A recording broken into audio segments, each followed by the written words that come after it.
Muhammadun Rasulullah. Të nderuar vëllezër, të nderuar besimtare, ju e dini shumë mirë që është një fragment në historinë islame ku profeti i Zotit Muhammedi a.s.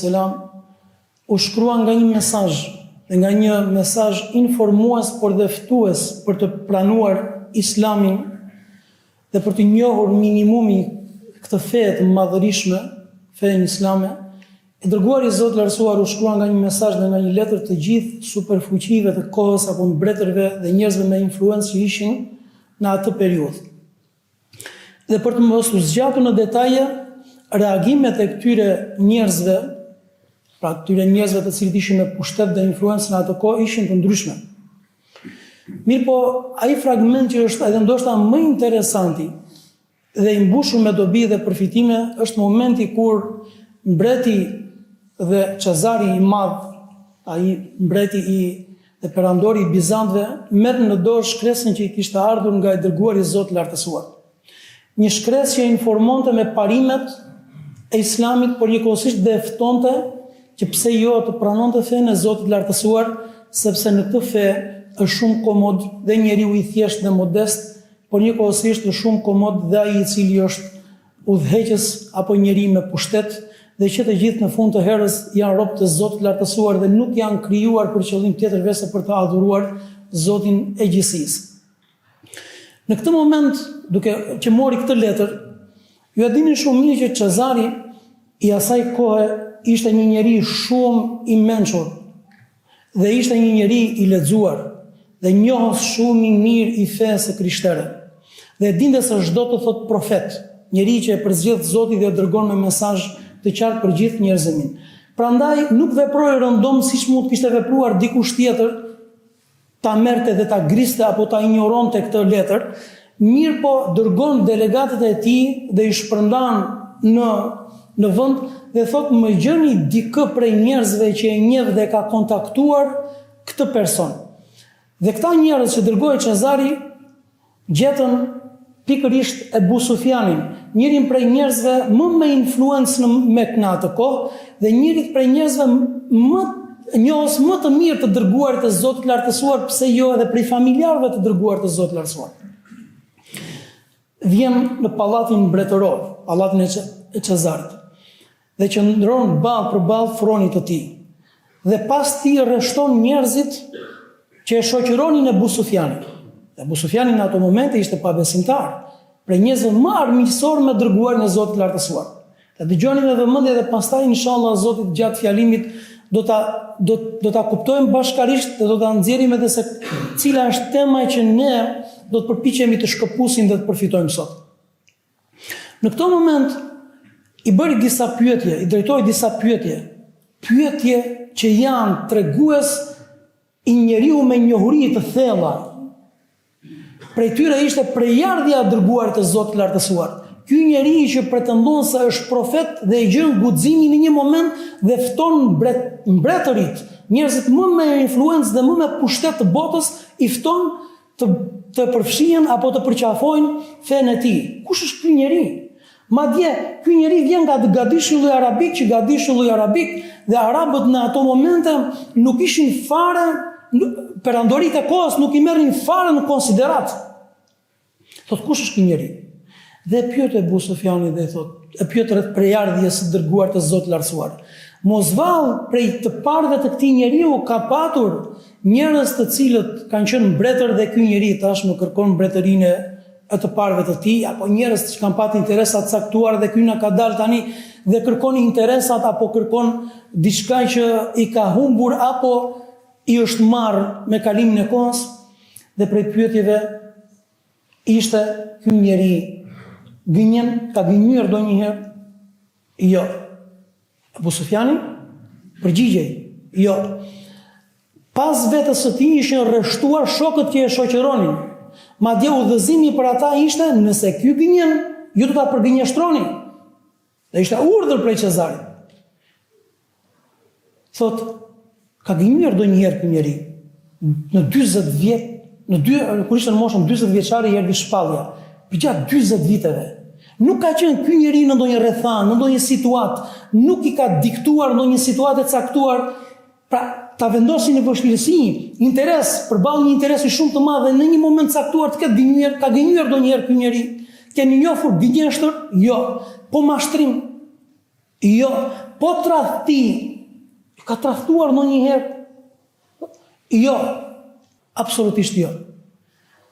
Në fund, pasi përfundon gjithë diskutimi dhe pastaj Cezari shpjegoi se pse pikërisht I drejtoi këto pyetje dhe çfarë ishin këto përgjigje deri ku e orientonin tek madhështia e këtij njeriu, saqë në fund të këtij diskutimi, të këtij pyetësori, ju e dini shumë mirë që ka thënë fjalën e famshme, pushteti I këtij njeriu do të arrijë aty ku janë këmbët e mia sot, pa influenca, feja e këtij njeriu, dhe nëse më bëhet risk, unë do bëj maksimumi për të takuar dhe kur të jem pranë ti do t'i laj dhe këmbët. Edhe pse në fund nuk e pranoi Islamin. Dhe dini se çfarë u bë sebeb që nuk e pranoi Islamin, pra një njeri të dali kjo dëshmi prej një njeriu të tillë. Dhe dini se çfarë u bë sebeb dhe nuk e pranoi Islamin, u bë pikërisht pushteti. Dhe u bë pikërisht karrigja. Sepse në momentin kur e pa dhe kuptoi që do t'i rrezikojë pushteti dhe karrigja dhe influenca që kishte tek njerëzit, atëherë I dha prioritet pikërisht kësaj karrigjeje dhe pushteti në dëm dhe në kurriz të kujt të vërtetës dhe humbi e këtë botë, por njëkohësisht dhe botën tjetër, mirë po nuk është kjo tema jonë. Në këtë moment, çfarë thotë Ebu Sufjani? Thotë, pasha Zotin, isha në një situatë të tillë që nëse nuk do t'ishte vetëm se sikleti që shokët e mi do ta kuptonin që unë kisha gënjur, unë do gënjeja. Interesi I Ebu Sufjanit, I këtij njeriu që ishte prej armiqve më kryesor të dërguar të Zotit lartësuar, ishte që të rrëzoi krejtësisht dhe tërësisht figura e dërguar të Zotit lartësuar përpara kujt? Përpara njeriut më të fuqishëm në tokë në ato momente. Mirë po kishte një problem. Pra, më shkoqur akoma, interesi I Ebu Sufjanit ishte ta nxinte figurën e dërguar të Zotit lartësuar. Të thoshte është I tillë dhe I këtill dhe ka bërë këtë gjë dhe ka bërë atë gjë në mënyrë të tillë që të ndikonte tek opinioni I njeriut më të fuqishëm në tokë në atë moment që ishte Cezari. Mirë po kishte një problem, interesi shumë I madh, mirë po e pengoi një problem I vogël, por që nuk është aq I vogël. Tha, shokët e mi do ta kuptonin që unë gënjeva. Do ta kuptonin që unë gënjeva. Jo do ta përgënjeshtronin sepse nuk ishin shans dhe nuk e kishin kur guximin ta përgënjeshtronin përballë apo në prezencën e Ebu Sufjanit. Asnjëherë, se për influenca dhe madhështia e Ebu Sufjanit. Mirë po thjesht do ta kuptonin që u gënjeva. O Zoti i madh, sa e madhështore. Do ta kuptonin që unë gënjeva. Dhe kjo e pengoi që pikërisht të gënjente apo të shtonte diçka në përshkrimin që I bëri të dërguarit të Zotit lartësuar. Disësh do të thotë kjo. Do të thotë që janë disa parime, janë disa morale, të cilat nuk blihen në treg dhe të cilat nuk në kurriz të këtyre parimeve dhe në këtyre të moraleve absolutisht ti nuk mund të shkelësh apo nuk mund të vendosësh diçka. Dhe kjo është fisnikëria, dhe kjo është digniteti, dhe këto janë parimet e larta morale, dhe këto janë të qenurit I qëndrueshëm në besueshmëri, ti je I besueshëm. Nëse e fyen një herë, nëse e fyen dy herë, njerëzit nuk të falin. Thonë, ky nuk është I besueshëm. Ky është gënjeshtar. Unë e di që ky është gënjeshtar. Dhe kjo është ajo, ky është ndoshta një prej virtyteve më madhështore që duhet të qarkullojë mes njerëzve dhe që fatkeqësisht mungon sot. Që në momentin kur duam të ndërtojmë një tregti, e kemi të vështirë për të gjetur një njeri të tillë. Në momentin kur duam të bëjmë një krushi, e kemi shumë të vështirë për të gjetur një njeri të tillë. Në momentin kur duam të përzgjedhim një shok në krah dhe vëlla, e kemi shumë të vështirë për të gjetur një njeri të tillë, sepse i dërguari i Zotit lartësuar na ka lajmëruar dhe na ka thënë që sa më shumë të kalojnë kohrat, aq më e vështirë do të jetë për të gjetur njerëz të tillë, dhe në momentin kur jemi të detyruar të vemi te kutitë e votimit, e kemi jashtëzakonisht të vështirë për të gjetur njerëz të tillë. Njerëz që kanë kredibilitetin, dhe njerëz që kanë integritetin, dhe njerëz që kanë parimet morale, dhe njerëz që janë të qëndrueshëm dhe stabil pikërisht në këto norma dhe në këto morale. Jo, nuk mund të gënjej, nuk mund të mashtroj, nuk mund të tradhtoj. Pse? Cila është arsyeja? Do vesh në burg? Jo, fare nuk dua t'ja di.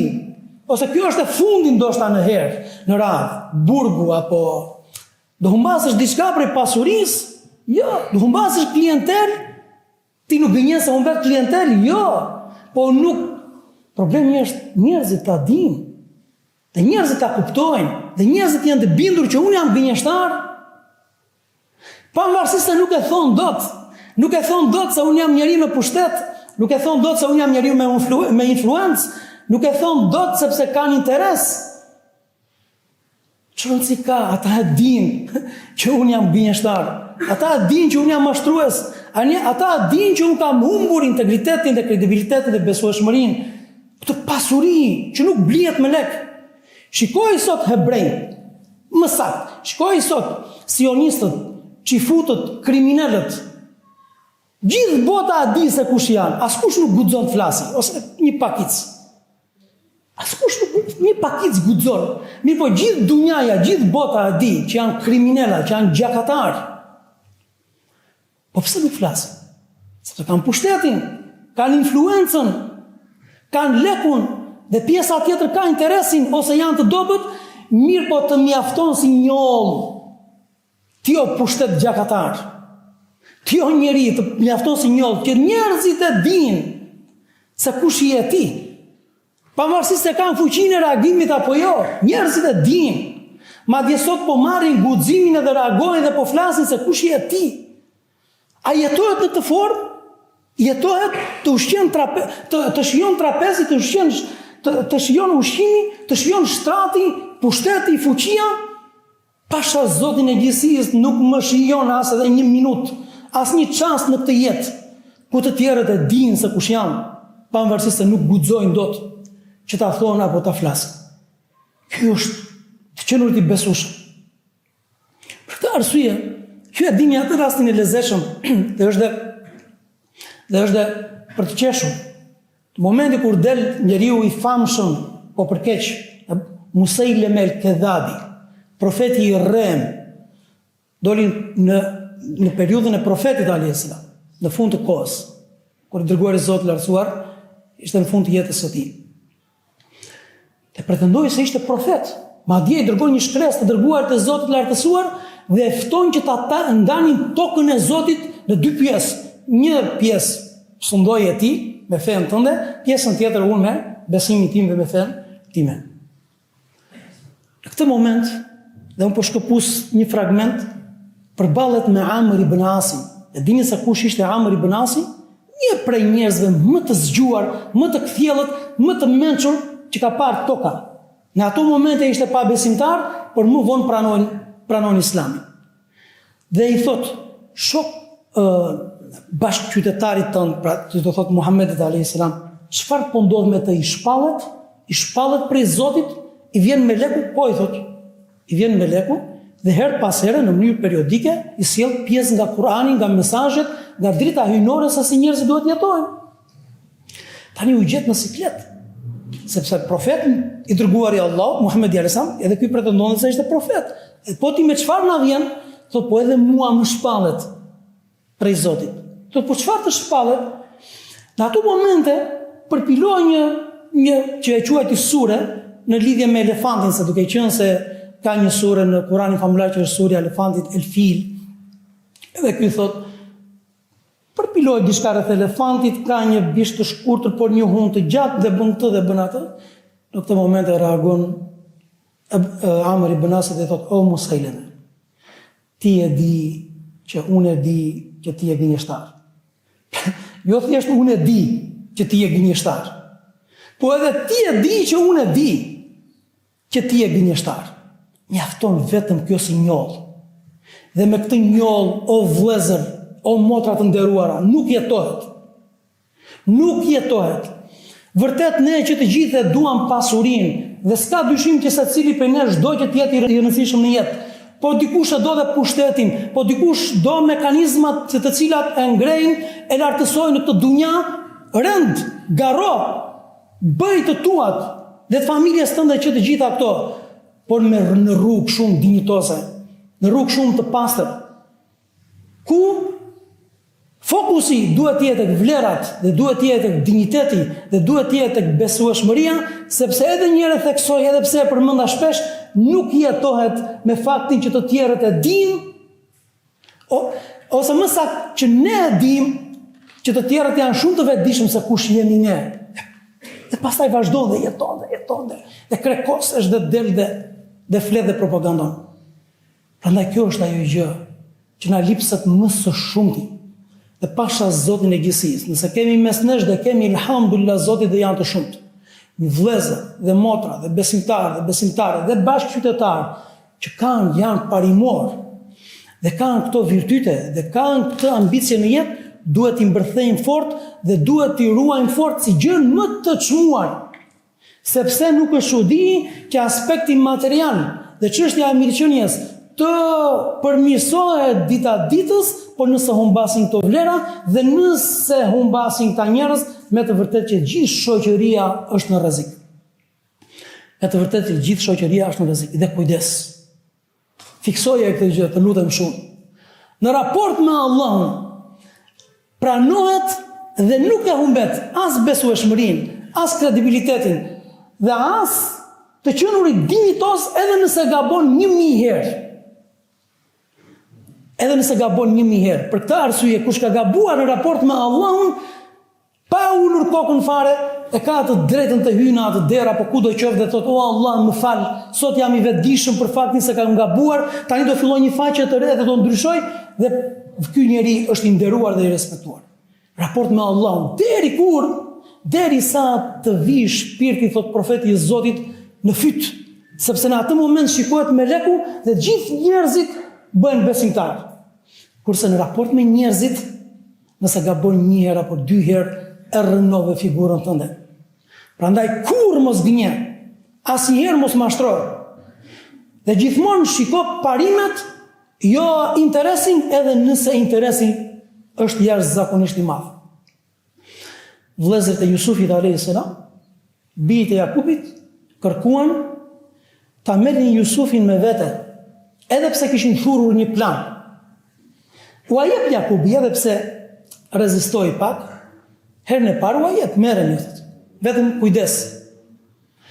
Pasi realizuan planin e tyre dhe vepruan me Jusufin alayhis salam atë çfarë vepruan, erdhi momenti që të shkonin përsëri të përulur tek Jakubi alayhis salam për të kërkuar tashmë Benjaminin, vëllain tjetër, sepse ishte rrethana e tij.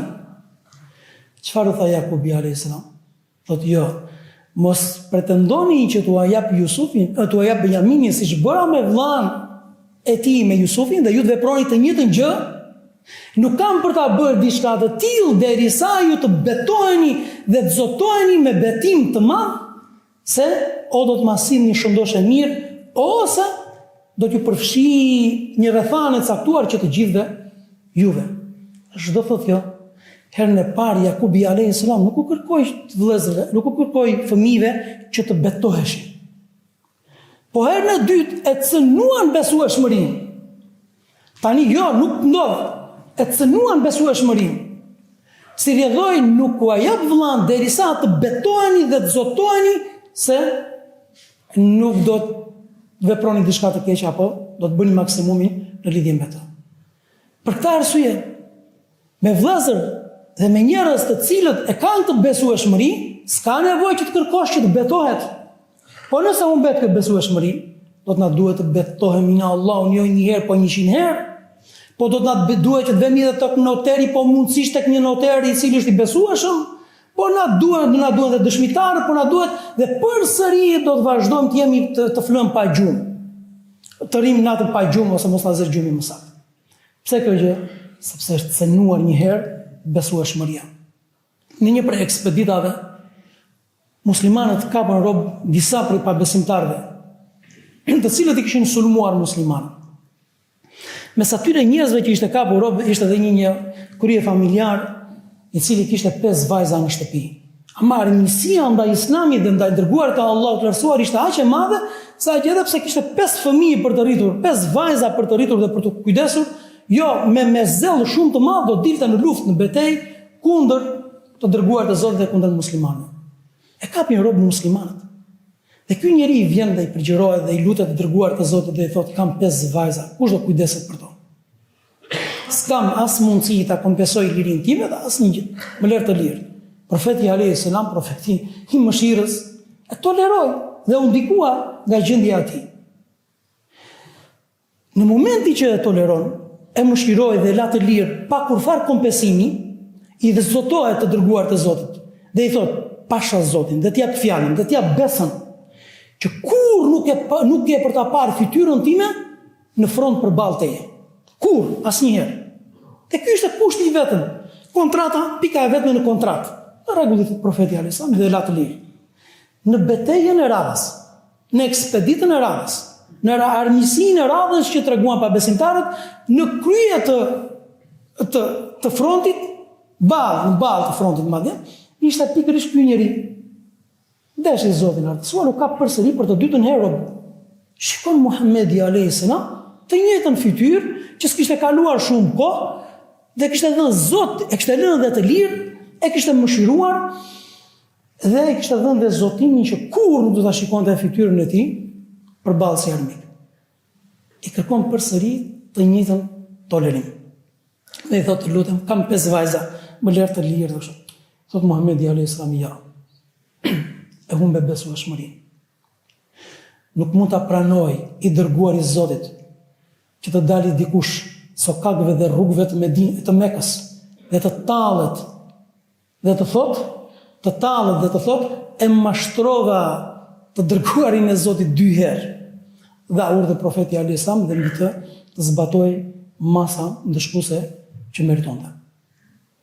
Po, nuk pickohet muslimani, thot profeti i Zotit, nga e njëjta vrim 2 herë rresht. Fut dorën nga kurioziteti apo nevoja në një boshllëk, në një vrim, aty të pickon akrepi apo gjarpi apo diçka, pastaj të ta provoj edhe një herë, mbase del ndryshe. Nuk pickohet muslimani. Po edhe ne nuk duhet ta bëjmë veten tonë. Nuk duhet ta bëjmë veten tonë si ajo gropa ku është enigmatike dhe njerëzit pastaj çfarë bëjnë? Ndjen shumë në siklet për të futur dorën. Por besimtari duhet të ndërtoj fort e kërkon, nuk ka fe, nuk ka islam, ai që nuk ka besueshmëri, thotë i dërguari Zotit lartësuar. Ju e dini rastin e atij personi i cili mori borx 1000 dinar, pa noter, pa dëshmitar, mjafton Allahu si dëshmitar dhe mjafton Allahu si garant. Unë nuk kam as dëshmitar, as noter për momentin.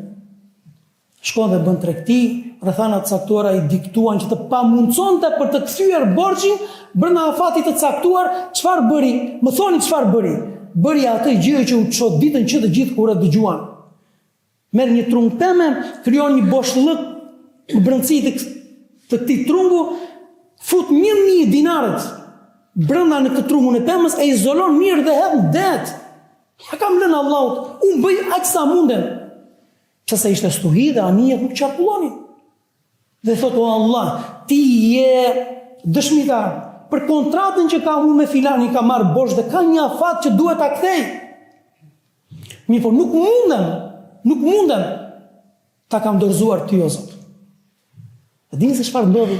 Për ta treguar Allahu i lartësuar se çfarë bën Zoti i gjithësisë kur plotësohen amanetet dhe kur ruhen parimet, dhe për të marrë 2 burra dhe 2 njerëz si shembull dhe model se si duhet të jetë besimtari edhe në rrethana të vështira, edhe në momentet dhe rrethana të vështira, deshi Zoti i gjithësisë i inspiron atij tjetrit që të dilte edhe për në anën tjetër në bregun tjetër të detit. Del dhe shikon, nuk gjeti vërtet personin, por gjeti një trung pemë, tha ta marr për familjen time për të ngrohur. E hap aty dhe gjen një monedat dhe një shkresë të shkruar nuk munda të vija do të fizikisht, mirë po I dërgova me mënyrën më të mundshme. Pa bëj halal nëse kanë ardhur me vonesë. Pastaj në momentin e parë që gjeti anien, merr dhe 1000 moneda të tjera, sepse borxhi nuk kthehet duke me zoq, as me trum peme, por kthehet siç edhe duhet dhe shkon përsëri pasi ju mundsua dhe I thot ma bëj halal për vonesën, këto janë 1000 moneda. I thot mos valli ke dërguar borxhin. Thot o zotëri, thot nuk më mundsua të vija dhe ky është borxhi dhe nuk I përmendi që kishte dërguar në mënyrë jo të zakonshme. Thot ti ka shlyer Zoti I gjithësisë. Pa janë të shlyera, e borxhi tënd është I shlyer. Profeti në momentin që kur tregon profeti alayhis salam këtë ngjarje, filloi zhurma në xhami, filloi diskutimi mes besimtarëve, cili prej tyre të dyve ishte më madhështor, ai I cili për të qenë korrekt në afat, ishte gati të flijonte 1000 moneda floridi dhe I flijoi realisht. Apo ai tjetri I cili I përfitoi për herë të parë dhe nuk I fshehu, sepse mund I bënte nga 1000 I bënte 2000. E ky është muslimani, nuk ka fe ai që nuk ka besueshmëri dhe nuk ka kredibilitet. Dikush tjetër gjën një thesar në tokën e tij pasi e punonte, e kishte bler atë tokë, e kishte bler atë shtëpi, thesar, I qyp me flori. Dhe shkon me të shpejt tek I Zoti, tek ai që ja kishte shitur, thotë unë bleva shtëpinë, nuk bleva thesarët, çfarë kishte toka në brendësi të saj. Tjetri përsëri nuk I pranoi dhe I thotë unë shita shtëpi dhe çfarë kishte, dhe që të dy fillonin diskutimi dhe askush nuk I pranonte, derisa shkuan dhe u gjykuan tek një njeri I mençur. Dhe kur pa që nuk u jep të zgjidhje se cila palë donte që të ruante atë që është më e madhe se sa një thesar. Pikërisht kredibilitetin, integritetin, ndërgjegjen, pastërtinë, të qenurit I qetë, larg dyshimit. Thot, ore, edhe ti e ke një djalë, dhe ti e ke një vajzë, pse nuk bekoni një lidhje dhe një martesë? Dhe kështu ndodhi dhe këtë pasuri u adhan atyre. Prandaj o vëllezër, sa shumë ka për thënë lidhje me këtë gjë. Dhe pasha Zotin e gjithësisë, nuk flasim tani nga pozicioni që vetë jemi të kulluar dhe kemi dalë këtu dhe gjykojmë njerëzit. Unë, u a them me bindje dhe me shumë sinqeritet, pasha Zotin e gjithësisë, ka patur momente dhe rrethana dhe situata ku I kam qenë ndoshta gati për të dalë prej gojës një fjalë që ndoshta mund të ishte një gjysmë gënjeshtre, apo një fjalë që mund të ishte një gjysmë mashtrimi, pse se ma diktonte një interes I madh në atë moment. Ma diktonte një interes shumë I madh në atë moment, o për të ruajtur nga një ku diun nga një paralajmërim apo nga diçka shumë e keqe, e rrezikshme, ose për të përfituar një interes. Dhe po I them, në momentin që jam përmendur, dhe në momentin që jam vetëdiesuar dhe që më ka mbrojtur Allahu I lartësuar, subhanallah, sa lehtë shitet feja. Kam thënë, me një fjalë goje, ti e humbet komplet besueshmëri, edhe hoxha, edhe miftiju, edhe ti që shkon në xhami, edhe ti që je besimtar të vendos kokën në sejdë, edhe ti që mëngjes dhe mbrëmje më thua xheneti dhe muslimanët. Po, do na diktojnë dunjaja, interesi, vështirësia do na diktojë situatat caktuara që të shesim. Po, besueshmërinë, këtë integritet, këtë kredibilitet që jemi duke folur. Pa këto parime, na ruajt Zoti, dhe na bëftë Allahu I lartësuar të qëndrueshëm, dhe na bëftë Allahu I lartësuar parimor, dhe na bëftë Zoti gjithësisë I gjithë fokusi ynë me zemër dhe me mendje dhe me qenie dhe me gjithë potencialin, me këtë fe, me gjithë potencialin që na ka dhënë Allahu, të jetë vetëm me përqendruar te kënaqësia e Allahut të lartësuar dhe te ruajtja e këtyre parimeve. Dhe ke për ta parë se si do të lartësojë Zoti I gjithësisë, qoftë dhe pak vonë. Kurse interesi I shpejti në dëm apo në kuris të tyre parimeve nuk vlen, u a theme bindje nuk vlen.